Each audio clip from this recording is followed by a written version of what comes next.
and Phyllis, really for all the work they've done.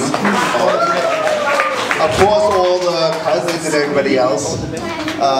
We met, Lisa, Phyllis, Solomon, myself, we met at your apartment when you were in the States. To coordinate things. We had a lot of laughs. And that was more or less the last time and I heard from them. We spoke to them a few times, but they just took off. Well, we put them all back. So we thank you. So we thank you for leaving us out of it. We thank you for doing everything.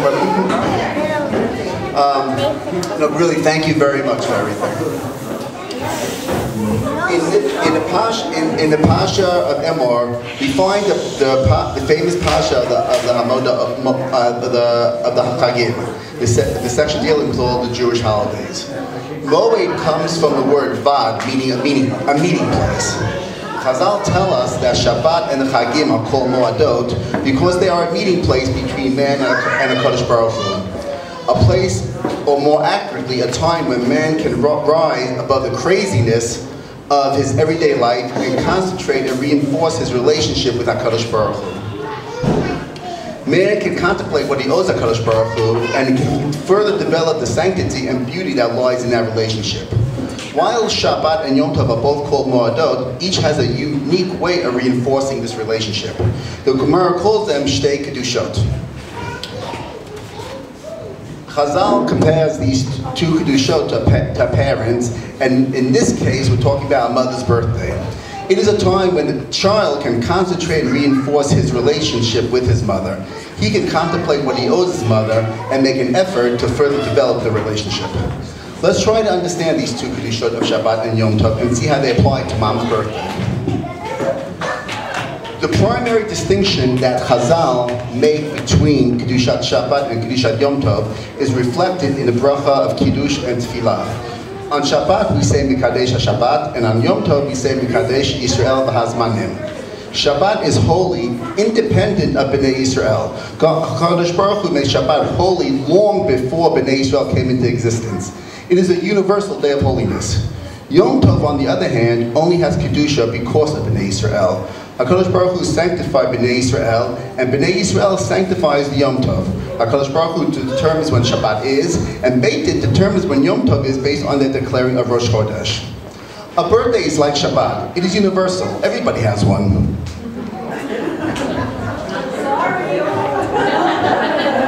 A mother's birthday, however, is like Shabbat plus Yom Tov.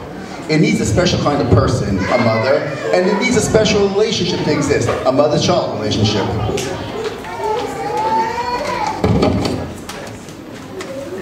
Just like there cannot be a Yom Tov without Bnei Yisrael, there cannot be a mother's birthday without children. The birthday becomes sanctified through this special mother-child relationship.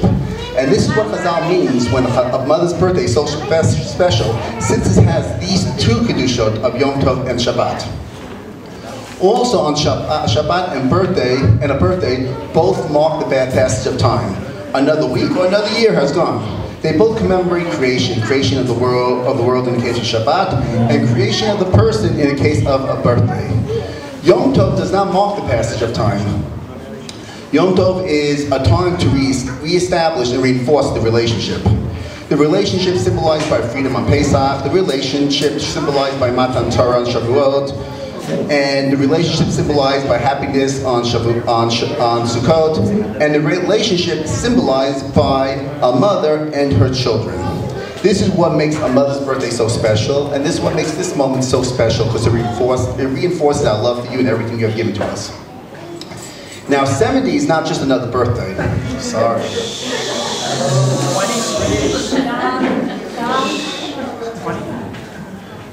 25th birthday is not another birthday. With a 70th birthday comes along serious halachic ramifications, and we should all listen to this. The Gemara in Kedushin says, based on Pirkei Avot, the mitzvah mipnei seva takum, that you should rise before the elderly, applies at age 70. This is different than the mitzvah of Hadata Pnei Zaken, which is in the same pasuk in Vayikra, which refers primarily giving respect to Talmidei Chachamim. All of us, children, grandchildren, need to remember this. I would like to mention a medrash from the beginning of Chayei Sarah. The Medrash appears in the Gemara Bava Metzia, it's in the Mechilta, it's in the Medrash Rabbah. Before Abraham's time, people did not grow old. It says that Abraham specifically asked for zikna. Abraham said that when a man and his son comes to a town, people would not know who to honor. If you make the father appear elderly, people will know who to show honor to. HaKadosh Baruch Hu answered, the Medrash says, you asked for something good, and we will start with you. And it says, Abraham Zakeh ba bayamim. The Medrash continues that we find no mention of zikna from the beginning of Bereshit until now. The Maharsha asks a question on the Medrash. What do you mean? From the beginning of Bereshit until now, we do not find zikna. By Sodom, the people surrounded Lot's house, it says, Minar v'yad zakeh. When Lot's eldest daughter was discussing with her sister the situation after escaping Sodom, she says, Avinu zakeh.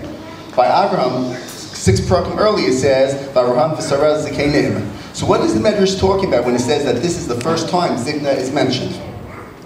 The Maharsha answers that zikna, that is reflected as advanced age and decreased physical ability, did exist in the world before Abraham's time. What did not exist was zikna that was recognized to the casual observer, the white hair of Seva, as we call it. And this is what Abraham asked for, that they should look older.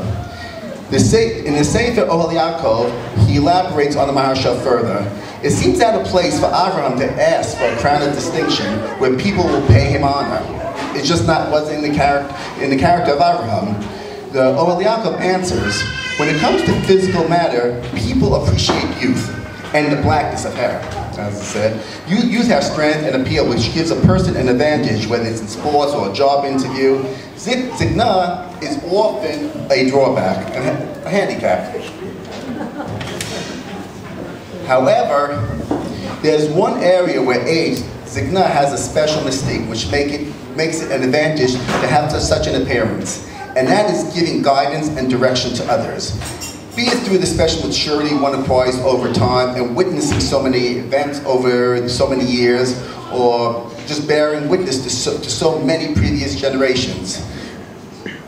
Shlomo HaMelech sums it up in Mishlei. Sha'al avicha v'yagedcha zekenecha v'yomru lach. Ask your father, and he will relate to you, and the elders will tell you. Until Avram's time, people were only interested in physical matters. Therefore, there was no distinction of the elderly white hair because there was no need for it. It was only when Avram began to influence, educate, and give counsel that a sign of special distinction was necessary, so people would notice and give honor. Mom, you have counseled and guided us really forever, and we have learned so much from you. She learned over this lesson. That's the sequel. I was going to leave out this part, but I'm going to say it. Let me give you a few examples of what we learned from you. So, as somebody once wrote, my mother taught me about anticipation. Just wait until your father gets home. My mother taught me to beat a challenge. What were you thinking? Answer me when I talk to you. Don't talk back to me. My mother taught me logic. If you fall off that swing and break your neck, you can't go to the store with me. My mother told me about medicine. If you don't stop crossing your eyes, you're going to freeze that way. My mother taught me to think ahead. If you don't pass your spelling test, you'll never get a good job. My mother taught me humor. When the lawnmower cuts off your toes, don't come running to me. My mother taught me how to become an adult. If you don't eat your vegetables, you'll never grow up. My mother told me about genetics. You're just like your father. My mother told me about the wisdom of age. When you get to be my age, you will understand. Although I think we all passed your age many years ago. And justice. One day you'll have kids, and I hope they turn out just like you. Then you'll see what it's like. All joking aside, Judaism has always emphasized the virtues and importance of the mother, not just in her role and capacity as the one who trains the children to be kind, decent, well-mannered, respectful human beings, but also as the one who plays a unique role in transmitting the Torah and its fundamental teachings and mitzvah to the children, thus guaranteeing the continuity of the Jewish nation. Chazal says the Jewish woman is the creator and the molder and guardian of the Jewish home. The family has always been the unit of Jewish existence, and while the man has always been the family's public representative, the woman has been its soul. The creation of a Jewish home is no small task. It requires much more than the burdens of bearing children and household chores. To create a Jewish home is to create a new link in the chain of Jewish existence and tradition. It's not easy to form children in a Jewish mold and prepare them to become Jewish adults, and such a task would not have been primarily assigned to women had they not been specifically prepared for it physically, psychologically, intellectually, and spiritually by HaKadosh Baruch Hu himself. Moreover, the raising of Jewish children cannot be performed by a daycare center, for this task requires a unique spiritual being on a high spiritual level. While a Jew ideally learns Torah discipline primarily from his father, he learns the fundamental concepts and principles of Judaism primarily from his mother. On a day-to-day basis, it is the woman who provides the general home atmosphere that will determine her family's spiritual direction, for better or for worse. The Jewish woman is the soul and inspiration of the Jewish home. The mother's contribution to the children's growth is referred to as Torah Imecha, the Torah of your mother, while the father's part is called Musa Avicha, the discipline of your father. This means that while the father instructs and disciplines the children among Torah principles when necessary, the mother actually lives and models the Torah and the Surah for the children to see and live by 24/7. This makes us appreciate you even more, Mom. You did an incredible job, not just for us as individuals, but for the future of the entire Jewish nation. There is a reason why HaKadosh Baruch Hu is described by the feminine term, Shekhinah. When growing up, one is blessed with two mothers, Chazal says, God and a mom, who you can always be dependent upon to be there when no one else is. All of us here appreciate and love you, Mom, and just for who you are. Chazal emphasize 4 beautiful women in Tanakh: Sarah, Rachel, Abigail, and Esther. Why only these 4? There were other women listed as beautiful in Tanakh. Time does not allow me to go into detail, but the common denominator brought by Chazal among all of them was that they had a certain dedication to family and Klal Yisrael. Mom, after all these years, you have been so dedicated to us, we can never thank you enough. I would like to conclude with something that Phyllis wrote. Phyllis wrote, based on the pasuk on the collage, this pasuk was chosen for the collage. It depicts so much that what you have done. The fruits of your life's work now stand around you before us so happily in thanks and praise, as your Baal Dad now in Shemayim looks up in praise and thanks as well. The Midrash and Eshes Chayil teaches how each pasuk depicts another special woman from Tanakh, emphasizing their unique characteristics. The pasuk of Karmu Banecha is attributed to the praise of Shunamit, who is called a great woman. In Melachim, Shunamit supported and sustained Elisha when he was traveling, and for that she received tremendous brachot. She had many miracles performed by her, by Elisha. It also, the pasuk also talks about is that the one who will give who can emphasize and praise you best are your children and your husband, because we really know you best and see what you've done. Mom, what is chud and tribute to you at 369 and 364 days, soon to be 70. We can't believe it. What an accomplishment.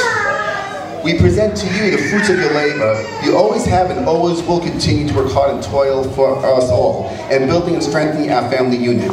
You really need to stop worrying so much about each and every one of us, because we really can now feed ourselves. Seriously though, we can't thank you enough for all you've done for us back in the United States, here, as you have selflessly made Aliyah along with Dad back then, and now alone, but continuing forward, learning Hebrew, immersed in the lifestyle here, proudly as an Israeli living in Israel among as many of your kids and grandchildren that are here. Dad is smiling down at you and is also proud of all your accomplishments and all you will continue to accomplish as the beautiful person you are. We wish you only Arichut Yamim, Ameh Ve'esrim, or even more. May Hashem continue to fill all your dreams and accomplishments so that we will all continue sharing our life together. As we all get up and salute you, Mom, you're an amazing lady and we love you. We present you with this collage,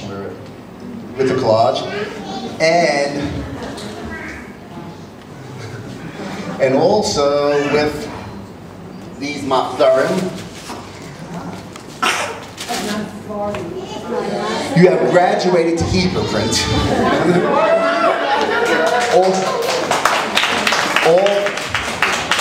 although it is a large print matzah. To use with us in the various shuls and communities for many Yomim Tovim to come.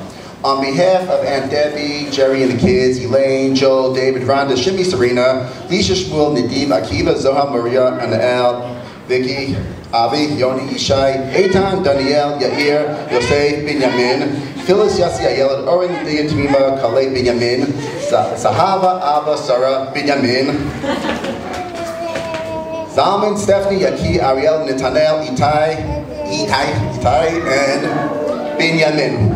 We love you. Happy birthday and Mazel Tov.